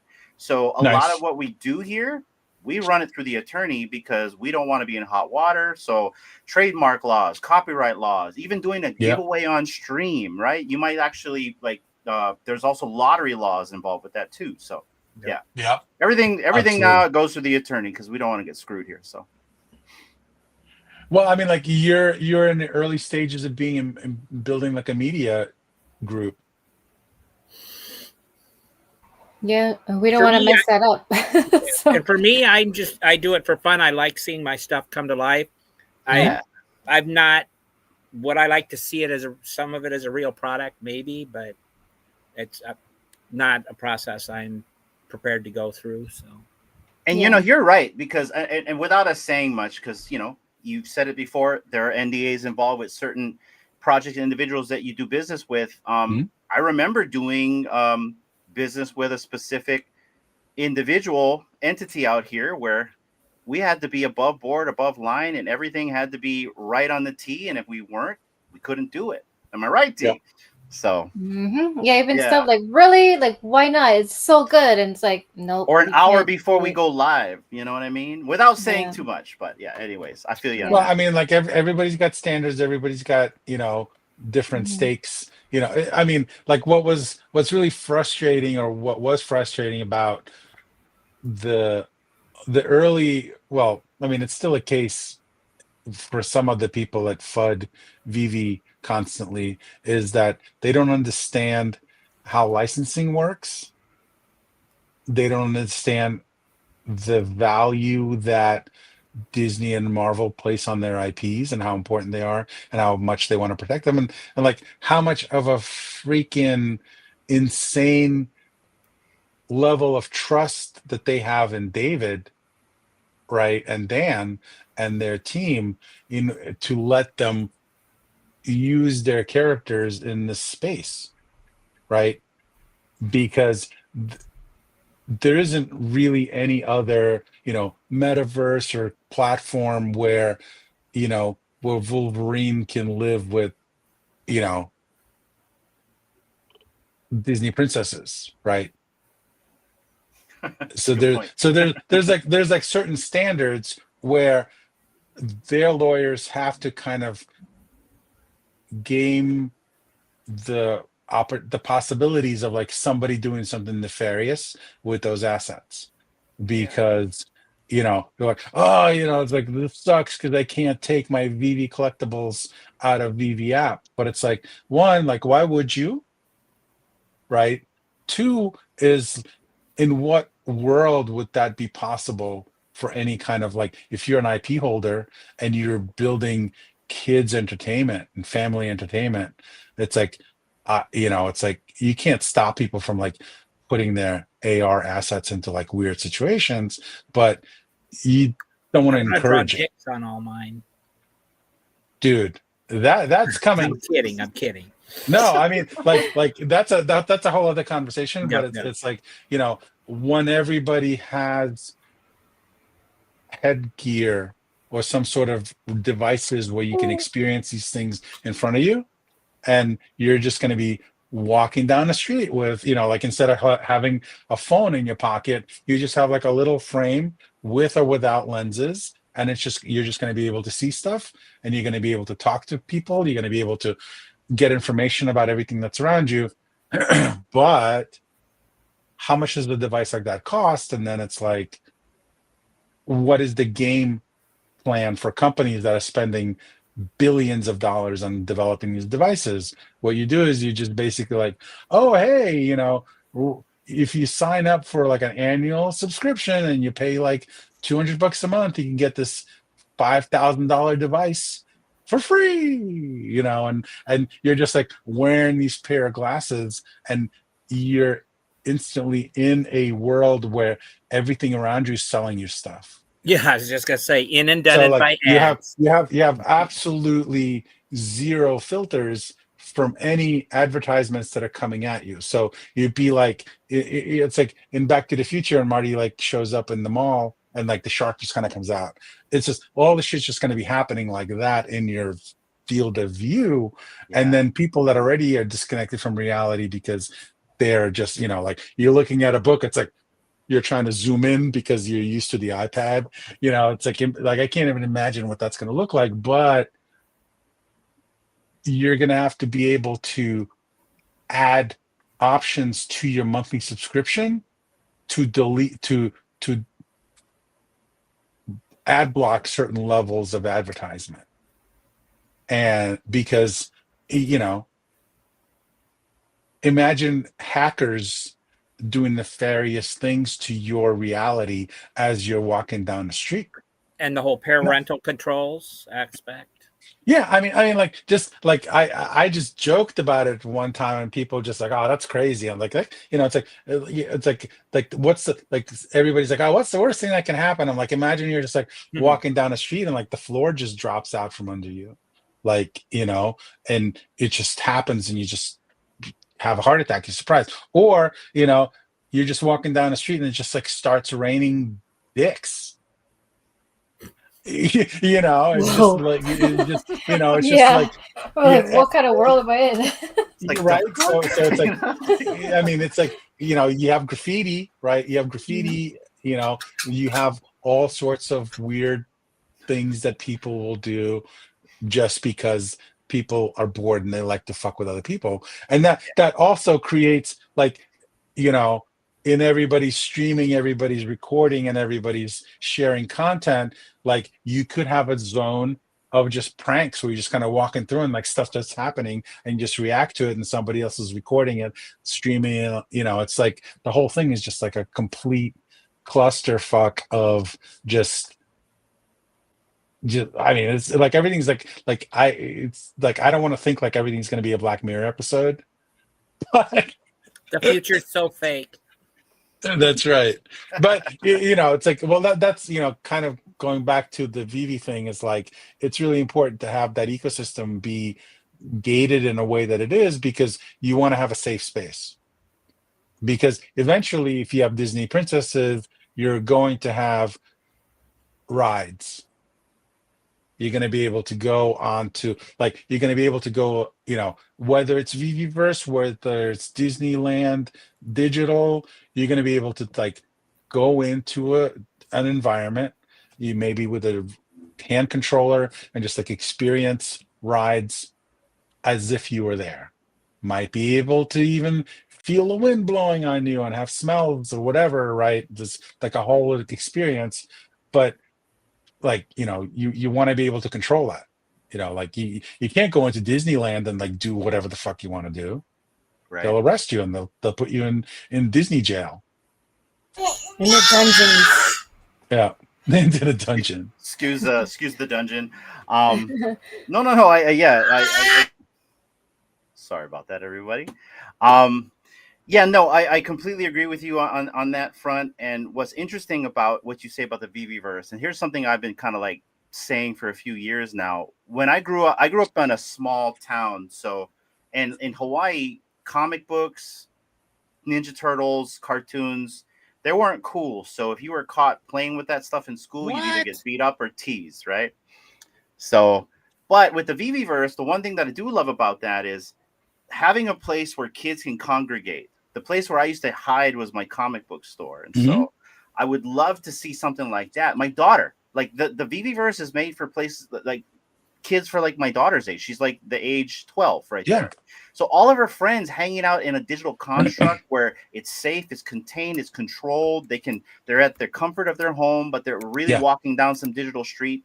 That's what I really want for them, because I didn't have that growing up. I had my comic book store. Thank goodness. That was my safe space. So, but they're providing something similar like that. And that's kind of how I view the VVverse, as a place for people like us where we could collect, have fun, geek out, and not worry.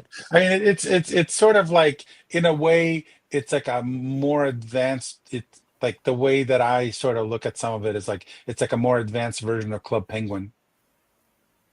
Right. When you have your igloo, and then you have like, you buy your couch, and you have like your DJ set up, and like you invite your friends, you're like, hey, we're spinning records, and everybody's hanging out, and everybody's got their own little custom space that they set up, and they have like their magical things. So like in this case, you set it up with your fandom, right? You set it up with the stuff that you like, and it doesn't look like this, because it's impossible to dust.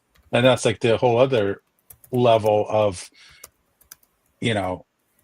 why digital collectibles are kind of, important, is because you just run out of space. And like, once you don't have any space, you start really thinking about where am I going to display this? Where am I going to store this? And then beyond that, it's like, when you get older, it's like, what are my kids going to do when I'm worm food? It's like, who's gonna catalog like all of this shit? It's like, they like my wife, when my son doesn't know how valuable some of these things are. Like, I have statues that are worth thousands of dollars, right? And even if I told him that, oh yeah, like this statue is like $3,000, you can just put it on eBay now and get $3,000 for it. But where's the box? Where are the extra hands? Where like all the parts, where are all the instructions? And it's just like COA.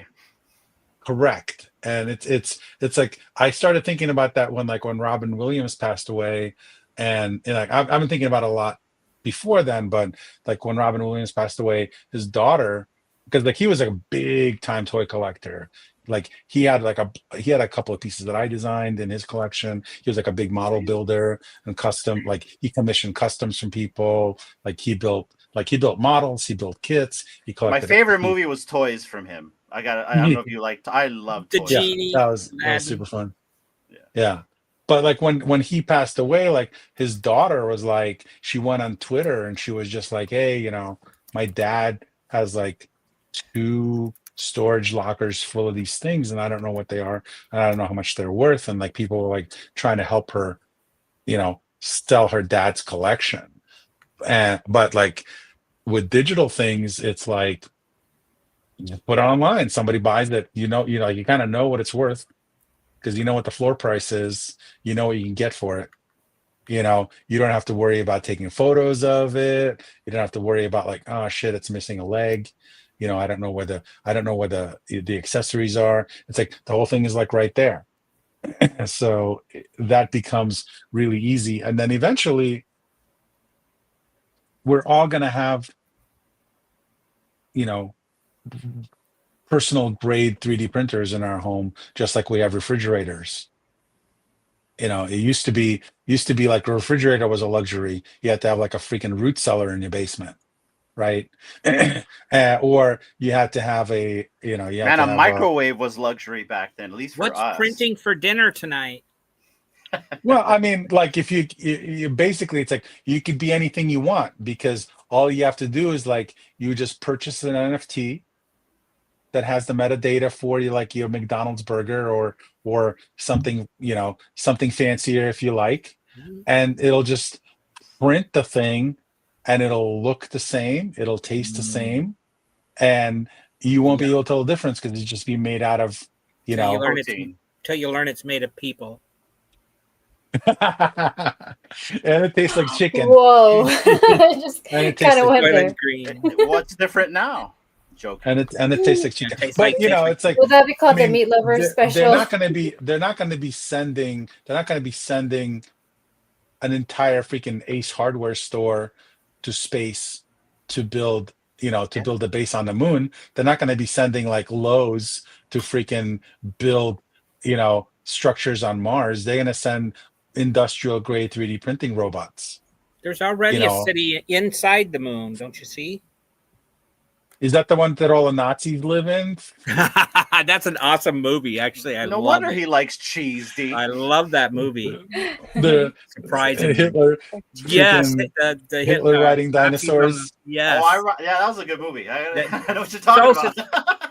Sky something or other. I was so surprised. Iron for- Sky. Yes, Iron for Sky, a yeah. B movie, that was actually pretty damn good. Yeah. It was like Um, 1, sorry. 2, and 3. It's Yeah, just, the like it was sequels just are great. it's just like too ridiculous. It's like Sharknado on crack. That's it. That's it. I wish they were making more stuff like that. But I think that now you can make these movies using AI, because you could just like, yeah, you know, it's like, you know, freaking Martians riding dinosaurs, fighting cavemen, you know, and worm people. You know, it's like, let's go. Yeah. And Let's go fucking. Clem, this has been an awesome conversation. We've Yeah, it had was you fun. for almost 2 hours. I think Oh, we're going to geez. close it out soon. But before we do that, I'm going to go to my co-host one more time. Anything else you want to ask Clem before we let him go? And then we'll give him the stage for the final ending. Go ahead, Metabeast.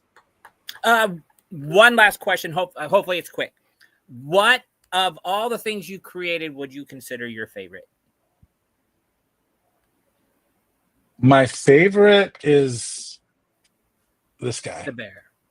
Nice. Yeah, because it's a really cool little magical product, because like it looks like it's a cute teddy bear, but like when you actually have it in your hands, it's got a skeleton inside, and it's like superposable. So like when like it doesn't really have like an expression, but it's very expressive. Does But it when spy you on the babysitter? what? Does it spy on the babysitter?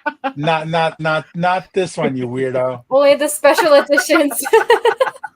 Guy. The peekaboo Yeah, bear. It's basically, it's like, you know, my favorite thing is like the current thing that I'm working on. So that's the bear. Like when I was working on Shishi, and I'm still working on Shishi, that's my favorite. When I'm working on these guys, those are my favorite. It's, you know, it's like I just like working on my own stuff, and hopefully like resonates, you know, and I'm really hopeful that once the ecosystem within Vivi gets a little bit more robust, and it's easier to have creators launch their products in the Viviverse, it would be like, I think it would be like a huge boom when you have like trusted creators who aren't going to be like making like weird obscene stuff. You know, like, nuts. you know, that's like somebody's going to be making like fun family friendly things that aren't going to be like offensive to anybody, you know, because that's part of the requirements, I'm sure, with the Marvel and the DC licenses and whatever. You don't want to offend any of your young consumers. You want to make sure that they're excited, or then I'll be able to port a lot of the stuff which is digital first anyway, because like all of our models are 3D modeled. They're done using the very same tools that we're using to animate all the VV products. So it's fairly simple to put the stuff onto the platform if I had a store that I can actually sell my products in. And I do apologize. I had one more question I totally forgot about. Go for it. Do you recommend, does it matter? Depending on the toy, should there be a backstory or a story to go with a toy? Should you have one of those prepared? If it's a character, it should have something, unless it's a character that, like Cabbage Patch Kids don't really have a story, right? You collect it, you adopt it, you make the story up. It's like these bears, they don't like their only story. It's like it's a bear that goes everywhere, and like you get one and it's your bear. Like it's got a little bag. The bag opens up, you can put your little treasures inside the bag. So you can it's the right size where you can like put Labubu clothing on it, right? there's like a smaller, like we have a smaller one that's like Labubu size, right? Also posable. It's got a little bag. You put stuff inside it. It's a little keychain. Oh, so right? cute. Yeah. So like you can. I mean, like these are shipping. Hopefully we'll get them out to everybody that ordered one on Kickstarter. Did you put the Kickstarter in the? Yeah. I put it in the link down. I'll put it again. Okay. Yeah, it's there, but it's sorry. Okay. So like this guy doesn't have a story. You make your own stories with it, and like if you have something that has that's really like an IP, you want to have some sort of a answer to somebody that says, what is it? You can't just be like, oh, it's a rock. It's got to have some sort of like what is it? Where is it from? What is like? How did it get here? What does it do if it's alive? Like, does it have a personality? Like, is it good, bad, whatever? I mean, it's up to you. Some people just like make cool shit and like, does Godzilla need a storyline? It's just like a giant monster with atomic breath. But that in itself is a story. True. So like I think it all needs a little bit of something, even if it's like a small paragraph or a sentence. Thank you. That is all I have then. Thank you. And I agree with you. As a person that likes to tell stories, and I can. So my big problem is in Hawaii, there's a term called Portuguese or Portuguese. We talk too much. We're storytellers, right? So D can attest. Everything that we do here, I think create. There's always a story. Sometimes a little bit too long, huh, D? But yeah, I can definitely relate to that. D, any final words for Clint? I think you need to be able to. You need to have some self-awareness when you're creating these stories, and you need to know that what might be an exciting tale to you, it might be just like way too long for somebody to sit through. Like when we're doing like Kickstarter videos or explainer videos for whatever it is that we're working on, it's like if you can't like 30 seconds is perfect. Anything longer than that, you lose people's attention. And especially now with everybody's attention span, like 30 seconds is a long ass time. Like if you get them for 10 seconds, you got to be able to just capture them right away. No, 100%. Go ahead, D. Awesome. I just had one last question, which was I just want to know like what has been like the most rewarding aspect for you regarding all the things that you're doing. Sorry, guys. That's my son. That's cool. Being able to capture my favorite characters in physical form that is then sold to other fans, whether it's like the Iron Giant that we did for Mondo. Like we did 2 of those for them, and that was like, you know, won a bunch of awards, and it was like a phenomenal figure. Like that was incredibly rewarding because everybody loves that movie, right? And I was able to, like, the guys at Mondo like kind of gave me the freedom to just go nuts, and I just went nuts. You know, like the thing was like fully articulated. They added sound, and they added, you know, we were adding lights to it, but it's like, you know, it's like a 16-inch fully articulated $300 robot that like sold out in like a day. So just like being able to make like really cool stuff that accurately represents the characters of different properties that we work with, and just make, you know, delight the creators of those properties too, because like Brad Bird, like there's some pictures of him seeing the prototypes for the very first time, like, yeah, like I think it's the next one, yeah, right there, like he's seeing the prototypes for the very first time. Cool. Like this is before it was like, look at him, he's like, he looks like he's like glowing. Yeah, like you can see like he just had a baby, you know. It's just like, like we made a bolt that was like life size, right, that had lights in it. So like there's a picture of him just kind of holding it, and it's like, you know, it's like you look at his face, like he's like totally like completely like, holy shit, this is it. So like seeing that, like, you know, working on like various gaming properties with some of the concept artists there, who I've seen toys made of their IP before, but they've never seen it done perfectly. And like having them express that, it's like, wow, you know, these guys like took the time to adjust the game models to make it look like it fits and make it look like it works, and added things to the detailing that weren't even in there but should have been, you know. So like just like that kind of stuff is rewarding, having artists who just like, you know, like people like Ron, you know, who like usually worked in 2D, having their work represented in 3D for the first time, you know, guys like Stephen Harrington too, who work primarily in 2D, like Gary Baseman. You know, having them see their work represented in full 3D where they can actually pick it up and hold it, it's rewarding. But mostly like what I love the most is like having little kids play with it. It's like seeing like little kids play with the toys that we make. Heck, even man, though like, even adults, man, even adults will play Yeah. with this stuff. Yeah, even though right now we don't make a lot of stuff that little kids play with, but you know, like the Sunbum Monkey. Oh, that's cool. Oh, Look at that. Sunbum, Sunny. It's Yeah. Sunny. I love Yep. Sunbum. Yeah, so like That's I designed that character for them years ago. What, you did? Yeah. Oh my gosh, that's so Does- cool. Like, like My wife they worked do- for a sailing company, so they constantly sold this product. yeah, and I have one Nice. of the big funny towels. I have all the lip balm. Yeah, those towels So are cool. awesome. Those towels are awesome.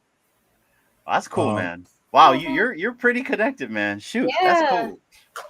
It's basically, it's like, you know, if you're doing good work and you're a decent human being and you treat people with respect and you're not, you know, out there trying to scam, it's like, you know, it may not be profitable, but it works out, you know. It's Yeah. like it's not bad, because it's like that's how I've been able to do what I'm do for the past 25 years, is like just trusted relationship, name. just relationships and connections, and people know that if I say I'm going to do something, I'm going to do it. Somebody Even- said in a space earlier, I was in earlier today, talking about what you were saying about being good, doing right. It may not all come at once, but it will come to you eventually in whatever way it does. Yeah, I just wish it'd come a lot sooner. Doesn't everybody? Yeah. Yeah. It's, you know, it's like right now, especially, it's like there's like so much stuff going on, and like a lot of it's like brewing, a lot of things like very positive. Like we're working with David Horvath, working with Clinosaurs on a bunch of stuff, and it's like super exciting. And we've got like these other projects coming in. I got my own stuff that's cooking. It's just, I need to be able to scale. And in order to be able to scale, like I need to like really level up my Web3 situation. But there like very few people that I've met in this space. I mean, there's some, especially like within Nouns, there's some good people. But like I've met some really good, brilliant people that are reliable and trustworthy. But for the most part, it's just a bunch of degenerate gamblers. Yep.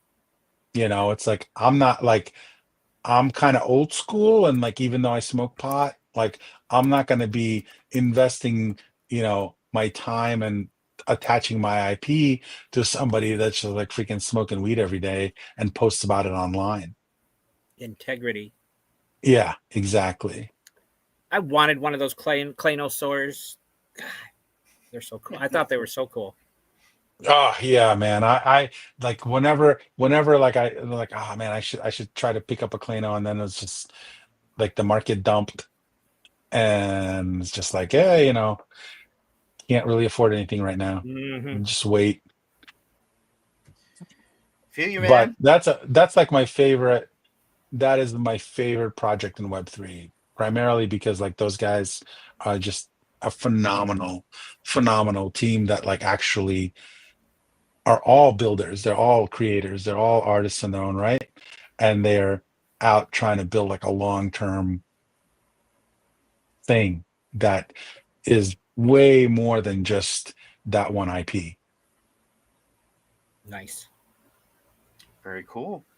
And they're just good people. They're just good people. And see, that's the main thing right there, right? What you just said about good people. It's like when you see someone just doing good works, it's a good acknowledgement right there.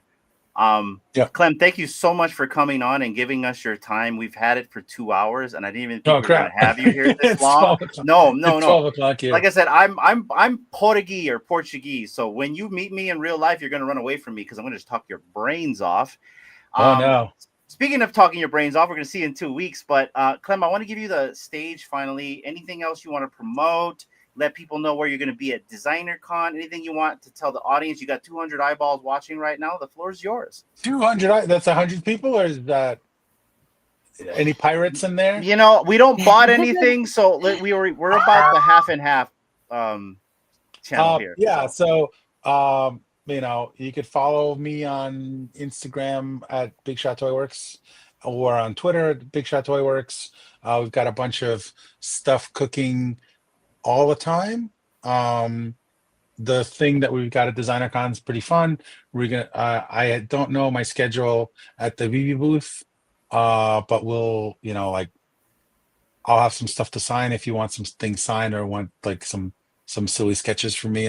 I'll be able to do those, and we'll have toys and noggles to give away to holders. There's a couple of fun surprises. Definitely looking forward to the Kid Arcade party again. That should be fun. Hopefully it's not that freaking cold as it was last time. Right. And yeah, I'm very, very excited about, more things on VV. Like, definitely stoked to see David in person for more than 5 minutes. Like I usually catch him at like licensing show or toy fair, and it's like always like he's like always busy running away. Like I gotta go here. So hopefully get to see him and talk to him at DCon. We're doing that panel on Sunday about digital collectibles, which should be pretty cool. I'm hoping that Nick from Clanosaurs will be able to join us and talk about some of the stuff that they're doing, because they're really masters at managing gamification collectibles. They're just not in any kind of a VVverse, but they are working on video games and animations and all that stuff. So yeah, I'm looking forward to it. It's going to be super fun. Awesome. And can't wait to see you there. D, any final words and close out the show? I just want to say thank you so much, Clem, for coming on, spending time with us, and just talking story, getting to know a little bit more about you and your backstory and your journey through the space. I appreciate you, Metapiece, for joining in.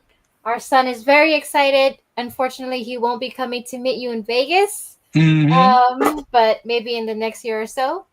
And just appreciate everyone for watching and listening and just for supporting. And one of our community members, he's an artist as well, a muralist. And he's the one that was asking a bunch of questions in the chat. So he says he really enjoyed this conversation. So thank you very much for your time. Yeah, if anybody's got any questions, you can just DM me on Twitter or on Instagram. And my, like, you can email me through the website too if you have anything that you want to talk about.